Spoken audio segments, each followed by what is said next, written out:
Enfant, tout ce qu'il voulait, c'était un jour jouer pour son pays. Il l'a fait et est devenu un véritable héros colombien. Il était l'un des meilleurs défenseurs du monde, mais après avoir marqué un but contre son camp lors de la Coupe du Monde 1994 aux États-Unis, il est rentré chez lui et a été accueilli par une pluie de balles. Voici l'histoire d'Andrés Escobar, le très aimé numéro 2 de la Colombie. Andrés Escobar, le gentleman du football, est entré dans l'histoire non seulement comme un footballeur incroyable, mais comme celui qui a marqué le but fatal. Il a fait ses débuts, comme beaucoup de joueurs, en jouant dans les rues, posant 2 vestes en guise de poteau et jouant des heures durant avec d'autres enfants. Mais Andrés était spécial, et les recruteurs ne tardèrent pas à le remarquer. À cette époque, en dehors de la Colombie, les gens n'entendaient parler du pays que lorsqu'il s'agissait de drogue ou de violence, sous l'égide d'un homme qui allait devenir célèbre, un certain Pablo Escobar. Andrés et lui n'étaient pas liés, mais ils allaient se rencontrer un jour. Pablo Escobar était également aimé de beaucoup, surtout par ceux dont la vie était une lutte constante dans un pays où les richesses étaient loin d'être équitablement distribuées. Pablo a même construit des terrains de football où de futures stars ont commencé à jouer. Ce qui est assez étonnant, c'est qu'il possédait l'équipe la plus prestigieuse du pays, l'Atlético Nacional. Certes, il aimait le jeu et le soutenait de manière positive, mais il utilisait aussi cette équipe pour blanchir des sommes colossales d'argent provenant de la drogue. D'autres cartels, suivant son exemple, ont acheté leurs propres équipes. Football et crime n'étaient pas si éloignés l'un de l'autre, une réalité importante pour l'histoire d'aujourd'hui. Revenons maintenant à l'autre Escobar. Andrés a commencé sa carrière professionnelle avec l'équipe de Pablo, l'Atlético Nacional. Il est ensuite parti jouer en Suisse avant de revenir dans son pays pour jouer de nouveau pour Nacional. Il est devenu capitaine de l'équipe nationale et un capitaine remarquable. Mais Andrés a aussi fait de son mieux pour redorer l'image du football colombien. Ce n'était pas seulement un gentleman sur le terrain, il était aussi un porte-parole du jeu en général. Cela ne l'a probablement pas mis dans les bonnes grâces de Pablo, ni de celles des autres cartels. Il a joué pour l'équipe nationale depuis ses 20 ans, vers la fin des années 1980. Il a aidé l'équipe nationale à se qualifier pour la Coupe du Monde de 1990, à une époque où la Colombie était vue comme une équipe modeste sur un continent qui comptait des équipes comme le Brésil et l'Argentine. Il était perçu comme un joueur indomptable, d'où son surnom de « l'immortel numéro 2 », un surnom plutôt frappant quand on sait ce qui lui est arrivé si jeune. À 27 ans, il est appelé à jouer dans la Coupe du Monde suivante. C'était la Coupe du Monde de la FIFA de 1994 qui se tenait dans le nouveau pays du football, les États-Unis. À cette époque, la Colombie n'était plus vue comme une équipe de second rang. Ils jouaient avec verve, avec style et étaient un plaisir à regarder. Pendant les qualifications, ils avaient terminé premiers de leur groupe, mais ils avaient aussi accompli quelque chose de spectaculaire. Ils avaient battu 2 fois l'Argentine lors des qualifications, 2-1 et 0-5. Personne n'avait jamais vu une chose pareille. L'Argentine avait été finaliste lors de la coupe précédente et vainqueur de celle d'avant. David était devenu Goliath. C'est pour cette raison que tout le monde attendait leur match avec impatience aux États-Unis. Un des plus grands joueurs de l'histoire, Pelé, avait même déclaré que la Colombie pourrait remporter tout le tournoi. Quand Pelé parlait de football, les gens l'écoutaient. Il disait que si la Colombie ne gagnait pas la coupe, elle devrait au moins arriver en demi-finale. Ils étaient si bons, peut-être aussi bons que le Brésil. Le problème, c'est que lorsqu'on dit de telles choses, certains ne pensent qu'à l'argent. On disait que les cartels de la drogue en Colombie avaient misé beaucoup d'argent sur la victoire de la Colombie. Pablo Escobar avait été tué en 1993, mais cela ne signifiait pas que la guerre contre la drogue était terminée, ni que les cartels avaient rangé leurs armes. Cela signifiait un vide de pouvoir et une violence accrue. Les choses avaient changé après la mort de Pablo, mais les cartels n'étaient pas moins vicieux après qu'il ait trouvé la mort sur un toit brûlant. En 1994, quand la Coupe du Monde a commencé, il y avait une guerre sanglante en Colombie. Le roi était mort, mais le sang coulait encore dans les rues où les enfants jouaient au football. Ce que souhaitait toute la population cette année-là, c'était de pouvoir oublier toute cette violence et regarder leur belle équipe, désormais au sommet. Les tensions étaient très élevées, de même que les attentes pour l'équipe, pour le public et pour les cartels de la drogue pariant sur leur victoire. La Colombie a joué son premier match contre la Roumanie dans le groupe A. La date était le 18 juin. Beaucoup avaient dit que les Américains ne soutiendraient pas cet événement, mais ils avaient tort. La Coupe du Monde aux États-Unis a battu des records d'affluence. Pour le match d'ouverture, 91 856 personnes étaient présentes au Rose Bowl de Pasadena pour regarder les Colombiens colorés affronter une très bonne équipe roumaine. La Roumanie a marqué dès la 15e minute, puis leur incroyable joueur Hagi a doublé la mise à la 34e minute. Les cartels, ayant beaucoup parié, devaient probablement tirer des balles dans leur télévision à ce moment-là. Mais la Colombie a marqué grâce à son attaquant, Valencia. Les cartels ont peut-être remis leurs armes à fumer de côté pour un moment. La Roumanie a marqué un autre but vers la fin du match et c'était fini. 3-1 pour la Roumanie. Ce qui ne présageait rien de bon pour la Colombie, c'est que dans le match suivant, la Roumanie s'est fait écraser 4-1 par la Suisse. Les États-Unis avaient déjà fait match nul avec la Suisse, donc les perspectives de la Colombie n'étaient pas bonnes. Puis est venu le match qui a tout changé, les États-Unis contre la Colombie. Les États-Unis, pas encore vus comme une grande nation de football, étaient les outsiders. La Colombie devait absolument gagner. Dès le début, les Colombiens ont tiré au but, mais les Américains ont dégagé le ballon de leur ligne de but. C'était un arrêt incroyable. Les États-Unis, avec certaines des pires coiffures de l'histoire moderne, attaquaient aussi, rendant le match très excitant, avec des actions de part et d'autre, comme on aime le dire. Puis, à la 35e minute, alors que les Américains attaquaient, Andrés a intercepté un centre près de son but. Il a mal frappé le ballon et l'a mis dans son propre filet.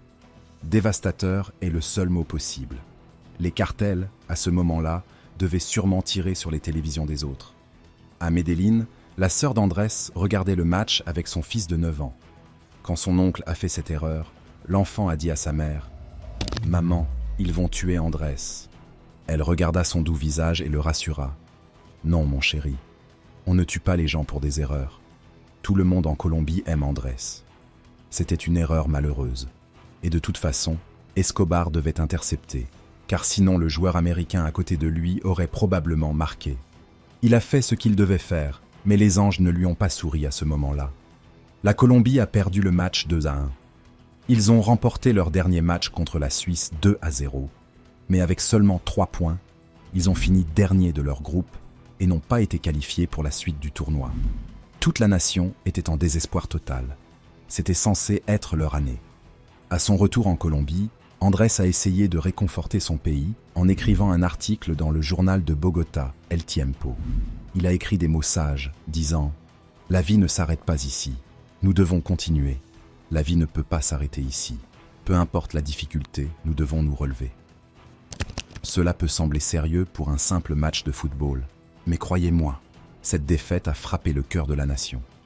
Souvenez-vous, c'était un pays déchiré par la violence. Le football était la seule chose qui apportait de l'espoir aux gens. Andrés a écrit alors quelque chose qui allait être gravé dans l'histoire de la Colombie. Il a dit « Nous n'avons que 2 options. Soit laisser la colère nous paralyser et la violence continue, soit surmonter cela et essayer de faire de notre mieux pour aider les autres. C'est notre choix. Maintenant, je vous en prie, le respect. Mes salutations les plus chaleureuses à tous. Ce fut une expérience des plus incroyables et rares. Nous nous reverrons bientôt, car la vie ne s'arrête pas ici. » Le climat de peur était tel que beaucoup de gens ont conseillé à Andrés de garder profil bas pendant un moment, car quelqu'un pourrait lui vouloir du mal. Il n'a pas écouté. Non pas par arrogance, mais parce qu'il ne voulait pas montrer de faiblesse et laisser le fléau de la nation penser qu'il avait peur. Son entraîneur l'a mis en garde de ne pas sortir, mais Andrés était déterminé à ne pas laisser la peur gagner. Il a dit à l'entraîneur « Non, je dois montrer mon visage à mon peuple. » Le 1er juillet, moins de 2 semaines après son but contre son camp, Andrés est sorti avec des amis pour boire un verre. Ils ont commencé par quelques bars dans le quartier El Poblado de Medellín. Puis, après minuit, ils se sont dirigés vers le nightclub El Indio. Vers 3 heures du matin, Andrés était assis dans sa voiture sur le parking quand quelques hommes l'ont approché.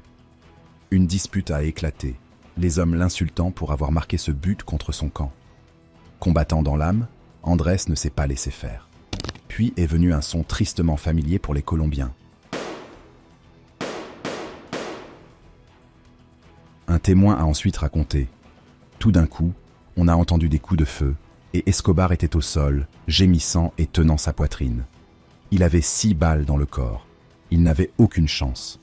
Selon les témoignages, après chaque tir, l'agresseur criait « Goal !» avec l'intonation enthousiaste des commentateurs de football sud-américains. Juste avant de partir dans un camion Toyota, l'un des hommes a sifflé. « Merci pour l'autogol, espèce de... » Vous connaissez le dernier mot. Au début, les gens disaient que ce n'était pas une simple dispute qui avait dégénéré. La police déclara « Ce n'était pas de la violence spontanée. C'était une exécution. » Après cela, tous les joueurs de l'équipe durent se déplacer avec des gardes du corps. L'entraîneur, après avoir versé ses larmes, dit « À notre grande honte, Andrés restera dans les mémoires comme le symbole de la violence fratricide qui demeure le plus grand défi de ce pays. » La Colombie était en deuil. Le monde entier plaignait le peuple colombien d'avoir à supporter cela. Pendant un bref instant, la Coupe du Monde s'est arrêtée pour observer 1 minute de silence en mémoire d'Andrés. Plus tard, 120 000 personnes assistèrent à ses funérailles. Mais qui étaient les meurtriers? Pourquoi l'ont-ils tué? Les cartels pouvaient-ils être aussi brutaux pour un match de football? Pablo Escobar, avec son respect pour le jeu, se serait retourné dans sa tombe en apprenant que son homonyme avait été tué pour un but contre son camp. Il avait peut-être fait tuer des milliers de personnes, y compris des centaines de policiers, de juges et de politiciens, mais il aimait le football. Jamais il n'aurait sali ce noble jeu avec le sang d'un innocent. Les 2 Escobar s'étaient même rencontrés, ce dont Andrés n'était pas vraiment enchanté. Il avait dit à sa sœur « Maria, je ne veux pas y aller, mais je n'ai pas le choix. » Puis Pablo est mort, et un cartel anti-Escobar est arrivé au pouvoir. Ces nouveaux dirigeants n'aimaient pas autant le football. Ils étaient plus attirés par ce qu'ils pouvaient en tirer. Un expert des cartels a expliqué « Le patron était mort, alors chacun est devenu son propre patron. » Pablo interdisait les enlèvements. Il dirigeait le monde souterrain avec un ordre total. Pour toute activité illégale, il fallait demander la permission de Pablo. Désormais, c'était le chaos.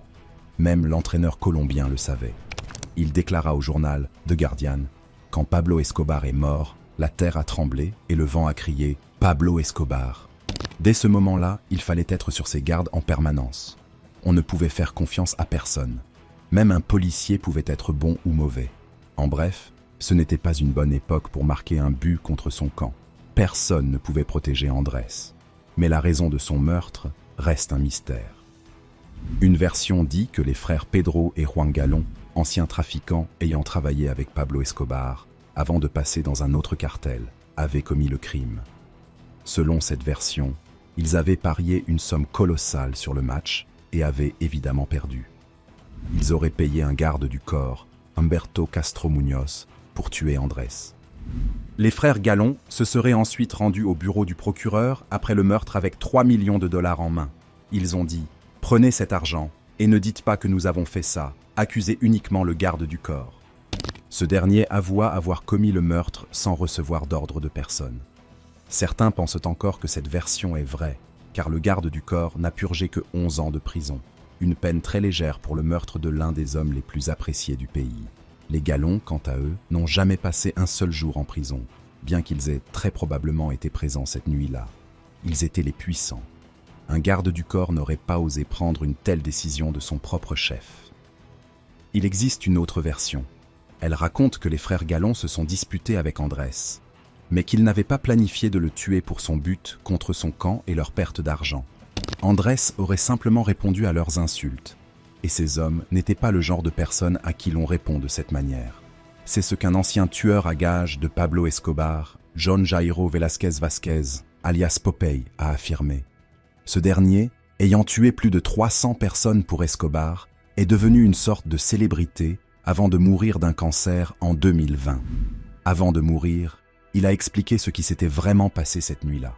L'erreur d'Andrés fut de répondre à ces gars-là.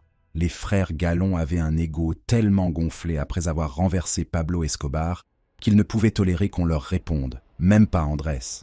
Cela n'avait rien à voir avec des paris. C'était une simple dispute. Comme Andrés l'a dit juste après le match, des mots qui allaient devenir son adieu au monde. La vie continue, et les gens doivent continuer d'essayer de rester positifs. C'est exactement ce que les Colombiens ont fait. Certes, il y a encore des cartels en Colombie, et la violence liée à la drogue persiste, mais cela n'a plus rien à voir avec le passé. Le problème, cependant, reste lié aux 3 C. Tant qu'il y aura de la consommation, en grande partie aux États-Unis, il y aura toujours production de cocaïne, et tant que cela restera illégal, il y aura des cartels. L'argent est trop tentant pour ne pas risquer sa vie, mais le football survivra aux guerres de la drogue et à la violence. Merci d'être resté jusqu'ici. N'hésitez pas à cliquer sur l'une des vidéos à l'écran pour plus de contenu similaire.